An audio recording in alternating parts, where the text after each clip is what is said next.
नमस्कार, मैं हूं संजय शर्मा। आप देख रहे हैं 4 PM न्यूज नेटवर्क। ट्रम्प साहब ने कहा कि 2 हफ्ते बाद विचार करेंगे कि क्या करना है और 2 दिन में ईरान पर हमला कर दिया। पूरी दुनिया ट्रम्प के इस फैसले से हैरान है, लेकिन भारत के लोग मान रहे हैं कि चलो कम से कम अब दुनिया के सबसे झूठे नेता का नाम आएगा तो ट्रम्प का नाम आएगा, हमारे वाले बच गए। ऐसे लोग सोशल मीडिया पे मजाक उड़ा रहे हैं। लेकिन बड़ा सवाल ये है कि आप इस तरह दुनिया में तबाही का जो मंजर कर रहे हैं, ईरान ने पलट के जो जवाब दिया किसी को उम्मीद नहीं थी। ईरान झुकने को, ईरान डरने को, ईरान दबने को तैयार नहीं है। तो क्या इस तरह की लड़ाई से जिस तरह आज सऊदी ने भी निंदा करी है जो ईरान का प्रतिद्वंदी था, यमन ने कहा है और बाकी देश जिस तरह ईरान के पक्ष में आ रहे हैं, बड़ा सवाल ये है कि क्या दुनिया एक तीसरे विश्व युद्ध की तरफ बढ़ रही है? अभय दुबे जी से मैंने जानना चाहा कि इस लड़ाई को कहाँ तक पहुंचने की उम्मीद दिख रहे हैं और इसका हल क्या है। और शानदार बातचीत से चलता हूँ सीधे अभय दुबे जी के पास। आपसे रिक्वेस्ट है, चैनल को सब्सक्राइब करना और ज्वाइन करना ना भूलें। चलते हैं अभय दुबे जी के पास। 4 PM न्यूज नेटवर्क में स्वागत है अभय दुबे जी आपका। आज भक्त लोग जो हैं वो थोड़े खुश होंगे। वैसे मेरे एक मित्र ने कहा, मैंने कहा क्यों भैया ऐसा क्यों कह रहे हो? तो मेरा मित्र बोला कि भक्त लोग ये सोचेंगे कि अमेरिका ने ईरान पर हमला कर दिया। कहा था कि हम 2 हफ्ते बाद फैसला करेंगे कि करना क्या है, लेकिन अमेरिका ने ईरान पर 2 दिन में फैसला कर दिया। तो पूरी दुनिया में ये मैसेज चला जाएगा कि दुनिया का सबसे झूठा अगर कोई नेता है तो वो ट्रंप है। वरना अब तक ये मैसेज जाता था कि सबसे ज्यादा झूठ हमारे माननीय प्रधानमंत्री जी बोलते हैं। तो भक्त लोग खुश होंगे कि अब हमारे नेता से उधर ट्रांसफर हो गया। मैंने कहा यार लोग क्या क्या निकाल लेते हैं। लेकिन अभय दुबे जी, जिस तरह अमेरिका ने ईरान पर हमला बोला है, 3 बम गिराए हैं, और उसके बाद ईरान ने जिस तरह इजराइल पर पलटवार किया है, बहुत चिंताएं बढ़ गई हैं पूरी दुनिया की कि अब ये युद्ध और भीषण होगा। जिस तरह सऊदी ने, जो ईरान का दुश्मन माना जाता है, उसने निंदा करी है। यमन के लोगों ने कहा है कि अब अपने समुद्री तट से अब हम लोग अमेरिका के जहाज के बेड़ों पर हमला करेंगे। यानी अमेरिका जिस तरह से निशाने पे आ गया सबके, क्या ट्रंप को जरूरी था ये करना? और क्या नतीजा आता है, लगता है आपको दुनिया किस दिशा में कैसे बदल जाएगी? क्या होगा दुनिया में? देखिए, अगर इजराइल और अमेरिका की बात को सही माना जाए तो पूरा चक्कर यह है कि ईरान के पास 408 किलोग्राम यूरेनियम था। 408 किलोग्राम यूरेनियम था, जिसको 60% तक उसने रिफाइन कर लिया था। यानी उसका एनरिचमेंट 60% तक कर लिया था। एटम बम बनाने के लिए 90% रिफाइन यूरेनियम की जरूरत होती है। यानी 30% उसे यूरेनियम और रिफाइन करना था। ये जो तीन तीन जगहों पर जहां अमेरिका ने हमला किया है, ये यूरेनियम को एनरिच करने वाली फैसिलिटीज थी। 60% से 30% तक पहुंचने में ईरान को काफी समय लगने वाला था, और अमेरिका इस बात को जानता था कि ईरान अभी तुरंत एटम बम बनाने की स्थिति में नहीं है। और जब अमेरिका की जो इंटेलिजेंस चीफ हैं, थी, अब तो शायद हट गई हैं, वो तुलसी गब्बार्ड, जब उन्होंने एक वक्तव्य में कह दिया कि ईरान के पास कोई एटम बम वगैरह नहीं है, तो फिर डोनाल्ड ट्रंप बहुत नाराज हुए इस बात से। उन्होंने कहा कि वो कुछ नहीं जानती हैं, ये वो फलाना ठिकाना, और बाद में जो उनका तुलसी गब्बार्ड का हश्र हुआ वो हम लोग जानते ही हैं। तो पहली बात तो यह है कि ये बिल्कुल ठीक उसी तरह का झूठा हमला है जिस तरह का झूठा हमला राष्ट्रपति बुश ने इराक के ऊपर ये कह के किया था कि सद्दाम हुसैन के पास केमिकल वेपन्स हैं। सद्दाम हुसैन के पास तो केमिकल वेपन्स नहीं निकले। अमेरिका ने खुद ही स्वीकार कर लिया और एक छोटी सी माफी दाग दी बस, केवल कि भाई हम नहीं निकले, सॉरी। और इस चक्कर में पूरे इराक को तबाह किया गया, वहां कठपुतली सरकार बनाई गई, सद्दाम हुसैन को फांसी दी गई। आप सोचिए, वो एक पूरी तरह झूठा हमला था। ठीक इसी तरीके से इजराइल ने पहले ईरान के ऊपर झूठा हमला किया, और उसके बाद में अब अमेरिका ने ईरान के ऊपर झूठा हमला किया। इस बात को सारे इस्लामिक देश देख रहे हैं। ऐसे कई इस्लामिक देश हैं जहां पर अमेरिका ने अपने फौजी अड्डे बना रखे हैं। उनमें बहरीन है, यमन है, सब। लेकिन अब सारे इस्लामिक देशों को जो उनका अमेरिका का पिट्ठूपन है, उस पिट्ठूपन को पर पुनर्विचार करना पड़ रहा है। देखिए, कतार ने खुलकर कह दिया है कि वो ईरान के साथ है। अभी आपने खुद ही बताया यमन में क्या कहा गया। तो कोई भी इस्लामिक देश, सऊदी अरब भी जो है वो कोई इस मामले में ईरान का विरोध करने के लिए नहीं जा रहा है।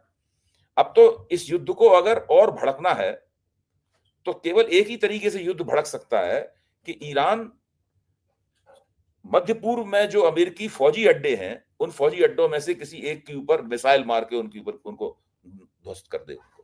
जैसे ही वो उनको ध्वस्त करेगा, तो वहां पर बहुत सारे जितने भी अमेरिकी सैनिक होंगे वो मारे जाएंगे।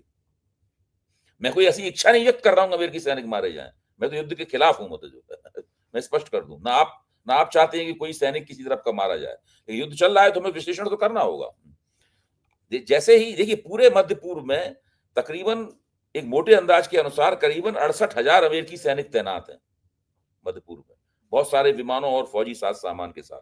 कुछ लोग कहते हैं कि 68,000 की संख्या कम है, ये संख्या करीब 1 लाख और उससे भी ज्यादा है। बहरहाल, जैसे ही अमेरिकी सैनिक किसी अमेरिकी अड्डे पे मारे जाएंगे, जो जाके जाहिर है कि ईरान के हमले से ही मारे जाएंगे, और फिर उनकी लाशें जो हैं बॉडी बैग्स में भरकर अमेरिका वापस जाएंगी, उसी दिन डोनाल्ड ट्रंप की सरकार लगभग पतन की स्थिति में पहुंच जाएगी वहां पर। ये उसी दिन अपने ही देश के सबसे अलोकप्रिय व्यक्ति बन जाएंगे। अच्छा, अब अगर ये युद्ध भड़कता है और आगे युद्ध भड़कता है, तो ये पहला ऐसा बड़ा युद्ध होगा जिसके जो यूरोपीय ताकतों के आपसी झगड़े की वजह से नहीं होगा। अच्छा, अब सवाल ये है कि इस बात की भी अभी इजराइल और अमेरिका को गारंटी नहीं है कि अमेरिका ने जो एक प्रिसीजन बॉम्बिंग की है वहां पर 3 जगहों पर, वहां पर वास्तव में जो Iranian enrichment uranium enrichment facilities थी, क्या वो पूरी तरीके से तबाह हो गई हैं, इसकी भी कोई गारंटी नहीं है। उन गारंटी केवल एक ही तरीके से हो सकती थी कि अमेरिकी सैनिक और इजरायली सैनिक बाकायदा मार्च करते ईरान के अंदर और जाके उन यूरेनियम एनरिचमेंट फैसिलिटीज के ऊपर कब्जा कर लेते। यह व्यवहारिक रूप से संभव नहीं है। ना अमेरिका अपने सैनिकों को भेजने वाला है उस तरीके से, और ना ही इजराइल अपने सैनिकों को भेजने वाला है। तो दुनिया का ऐसा पहला युद्ध होगा जिसमें थल सेना की भूमिका लगभग शून्य हुआ है। थल सेना की इसमें कोई भूमिका नहीं है इस पूरे युद्ध के अंदर। इससे पहले हर युद्ध में थल सेना की प्रमुख भूमिका होती थी, वही जब जाती थी तभी जीत और हार उसी से तय होती थी, वही वहां कब्जा किया कि नहीं किया। तो आज अभी स्थिति यह है कि पूरी तरीके से एक झूठा हमला है जो सारी दुनिया को धोखे में मुगालते में रखकर किया गया है, और इससे कोई नतीजा ना इजराइल को हासिल होने वाला है, न ही अमेरिका को हासिल होने वाला है। हाँ, दो व्यक्तियों को उम्मीद है कि उससे उन्हें बहुत फायदा होगा। एक व्यक्ति का नाम है नेतन्याहू और दूसरे व्यक्ति का नाम है डोनाल्ड ट्रंप। नेतन्याहू सोचते हैं कि जितना भी इजराइल में तबाही हो गई, अभी ईरान की मिसाइलें इजराइल में और भी तबाही करेंगी, तो कुछ होने दो तबाही। हमारी जो सत्ता है जो निहायत अलोकप्रिय हो गई थी, और मैं बिल्कुल अगर सत्ता से हटता तो जेल जाने के कगार पर खड़ा हुआ था, वो सत्ता मजबूत हो गई। अब मैं इजराइल का प्रधानमंत्री बना रहूंगा। उधर डोनाल्ड ट्रंप सोचते हैं कि इजराइल तो उनका पिट्ठू है ही। इजराइल के जरिए वो पूरी तरीके से मध्य एशिया के इस इलाके में अपनी चौधराहट अमेरिका कायम रखता था। लेकिन जब ईरान ने इजराइल को ठोकना शुरू किया, और बहुत बुरी तरीके से ठोका इजराइल के हमले के बाद में, तो फिर उनको लगा डोनाल्ड ट्रंप को कि ये तो इजराइल की बहुत ठुका। इजराइल अगर नष्ट हो गया या उसने घुटने टेक दिए तो पूरी इजराइल घुटने नहीं टेकेगा, माना जाएगा कि अमेरिका ने घुटने टेक दिए। इसलिए उन्होंने अपने B-52 बम वर्षक जो है वहां पे भेजे और वहां पर वो हमला किया। तो इस प्रकार की पूरी परिस्थिति बनी हुई है। सबकी निगाहें अब मैं मानता हूं कि 4 देशों के ऊपर हैं। 4 देशों के ऊपर। एक का नाम है चीन, दूसरे का नाम है रूस, तीसरे का नाम है तुर्की और चौथे का नाम है उत्तर कोरिया। ये 4 देश क्या करते हैं? हम अमेरिकी हमले से पहले, मेरे ख्याल 24 से 36 घंटे पहले, चीन और रूस ने अमेरिका को स्पष्ट चेतावनी दी थी कि आपने अगर अपने सैनिक हस्तक्षेप किया तो पूरी परिस्थिति पलट जाएगी और फिर आप मामला संभल नहीं पाएगा। ट्रंप ने उनकी चेतावनी मानने से या उसके सामने झुकने से या संयमित होने से इनकार कर दिया। ट्रंप ने उनको ठेका लगाते हुए अपना काम किया। B-52 बम वर्षक उन्होंने भेजे। सवाल यह है कि अब शी जिनपिंग क्या करेंगे, पुतिन क्या करेंगे, और जो किम इल सुंग के साहबजादे या उनके पोते बैठे हुए वहां पे वो क्या करेंगे, और तुर्की के एर्डोगन क्या करेंगे? बिल्कुल ठीक बात है। ये लोग अगर मिलकर तय कर लेते हैं कि हमें अमेरिका को जवाब देना है और अमेरिका को इस तरीके से बुली की जो भूमिका अमेरिका निभा रहा है, धौंसिए की भूमिका निभा रहा है, वो नहीं किसी कीमत पर बर्दाश्त की जाएगी, तो ये युद्ध और आगे बढ़ जाएगा। बिल्कुल ठीक कह रहे हैं, क्योंकि एक चीज और थी कि सऊदी भी, ये माना जा रहा था वो शांत है, बोल नहीं रहा, ईरान से उसकी पटती नहीं थी, लेकिन उसने भी अमेरिका के दखल की निंदा की है। मतलब पूरी दुनिया के जो देश नहीं थे वो ईरान के साथ, लेकिन वो भी अमेरिका के हमले के बाद उसके साथ आ गए। यानी अब सबको ये माना कि अमेरिका गुंडागर्दी, दादागिरी, बदसलूकी, घर में घुसने की जबरदस्ती कोशिश कर रहा है, और कहीं ना कहीं वो जो गाजा वाली जमीनें हैं उन पे कब्जे करने की योजना और इजराइल के साथ कुछ और बड़ा करने की योजना बना रहा है। तो अमेरिका की दखल से सब दुखी हैं। इस सऊदी का खड़े हो जाना ईरान के संग ये क्या संकेत है कि बाकी सब अगर मुस्लिम देश खड़े इसमें हो गए? दो तरह के तत्व हैं इसके अंदर। मतलब अगर आप अमेरिका अमेरिका की निंदा करने वाले तत्वों को अगर आप श्रेणियां बनाएं तो ये दो तरह की श्रेणियां हैं। एक तरह की श्रेणी उनमें से है जिनके बारे में मैं ये समझता हूं कि वो मुंह जबानी निंदा करेंगे, लेकिन सक्रिय होकर पहलकदमी लेकर ईरान के पक्ष में नहीं उतरेंगे। वो कोशिश करेंगे कि इस्लामिक हमदर्दी दिखाते हुए, ईरान भी इस्लामिक कंट्री है, इस्लामिक क्रांति का देश है, सऊदी अरब तो मक्का मदीना ही वहीं पे है, सारी दुनिया के इस्लाम का केंद्र है वो। उसमें यमन है, कतर है, बहरीन है, ये सारे देश हैं। तो ये लोग इस्लामिक कंट्री होने की वजह से, इस्लामिक देश होने की वजह से ईरान की मुंह जबानी, ईरान का मुंह जबानी समर्थन तो करेंगे, लेकिन मुझे इसमें पूरा शक है कि ये लोग सक्रिय रूप से ईरान के पक्ष में उतरेंगे। दूसरी श्रेणी उन लोगों की है जिनसे हमें उम्मीद है कि वो सक्रिय रूप से ईरान के पक्ष में उतरेंगे। उनमें जिनके हमने नाम बता दिए, उसमें रूस है, उसके अंदर तुर्की है, उसके अंदर चीन है और उसके अंदर उत्तर कोरिया है। ये 4 देश ऐसे हैं जो सक्रिय रूप से उतर सकते हैं। इसमें पाकिस्तान एक ऐसा देश है जो अपने आप को कट्टर इस्लामी देश कहने के बावजूद सक्रिय रूप से अमेरिका का साथ कभी नहीं छोड़ेगा।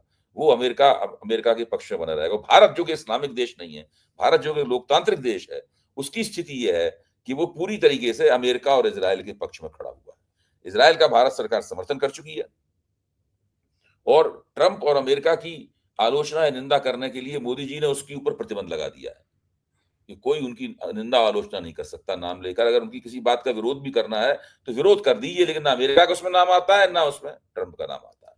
ये स्थिति है। बिल्कुल ठीक बात है। उधर कांग्रेस में अखिलेश यादव ने बड़ी निंदा की इस बात की कि ईरान हमेशा से हमारा दोस्त रहा है। भारत सरकार का ये ढुलमुल रवैया जो है, हमारे ऊपर उसने एहसान है ईरान के, लेकिन इस बुरे वक्त में साथी नहीं छोड़ना चाहिए था, साथी के साथ खड़े रहना चाहिए था। उसके बाद सोशल मीडिया पे चल रहा है कि मोदी जी ने भी ईरान के राष्ट्रपति से बात करी और कहा कि युद्ध जल्दी से खत्म हो जाना चाहिए। लेकिन जब कांग्रेस और समाजवादी पार्टी ने ये आलोचना वाला बात करी, उसके बाद मोदी जी की शायद नींद खुली होगी। क्या ईरान का हमें साथ देना चाहिए या इजराइल का साथ देना चाहिए? देखिए, मैं तो ये मानता नहीं हूं कि भारत का रवैया ढुलमुल है। इसमें भारत का रवैया स्पष्ट है। देखिए, जो ईरान और इजराइल के बीच का जो संघर्ष है और गाजा पट्टी में इजराइल ने जो कत्लेआम किया था, उसमें भारत ने कभी भी इजराइल का साथ नहीं छोड़ा और भारतीय विदेश नीति इजराइल के साथ खड़ी रही है। आप टीवी चैनलों पे देखिए, आपको इजराइल के राजदूत का बयान तो दिखाई पड़ता है। इजराइल के राजदूत से टीवी रिपोर्टर, जो हमारे एंकर वगैरह हैं, रिपोर्ट वो इंटरव्यू ले रहे हैं मतलब उसमें। और ट्रंप और अमेरिका के बारे में तो आप जानते ही हैं। आप मोदी जी ईरान फोन करके कह रहे हैं कि युद्ध खत्म हो जाना चाहिए। उन्हें फोन करके तो नेतन्याहू को बोलना चाहिए युद्ध खत्म होना चाहिए। उन्हें फोन करके तो ट्रंप को बोलना चाहिए युद्ध खत्म होना चाहिए। वहां क्यों नहीं कह रहे हैं वहां पर? तो अभय जी, ये आप जो कह रहे हो उन्हें ट्रंप को फोन करना चाहिए, आप भी आज मोदी जी से मजे लेने के मूड में हैं? मैं तो केवल इस बात का एक तुर्की बतुर्की जवाब दे रहा था कि उन्होंने ईरान को फोन करके कहा। अरे भाई, ईरान तो इसके अंदर दमित उत्पीड़ित राष्ट्र है। भाई, किस आधार पे आप सोचिए, किस आधार पे इजराइल ने ईरान के ऊपर हमला किया? पहली बात, ट्रंप की ईरान के साथ में एक एटॉमिक बातचीत चल रही थी। जो इंटरनेशनल एटॉमिक एजेंसी है, वो पहले से ही जो ईरान की तीनों जो फैसिलिटीज हैं, इन पर अमेरिका ने बमबारी की है, वो तीनों उसकी निगरानी में थी। और कानून यह है कि जो उसकी निगरानी में होंगी उन पर हमला नहीं किया जा सकता है। ट्रंप ने वो बात भी नहीं मानी। अच्छा, अब ये G8 जो था, जो कनाडा में हुआ था, इसका क्या महत्व रहा?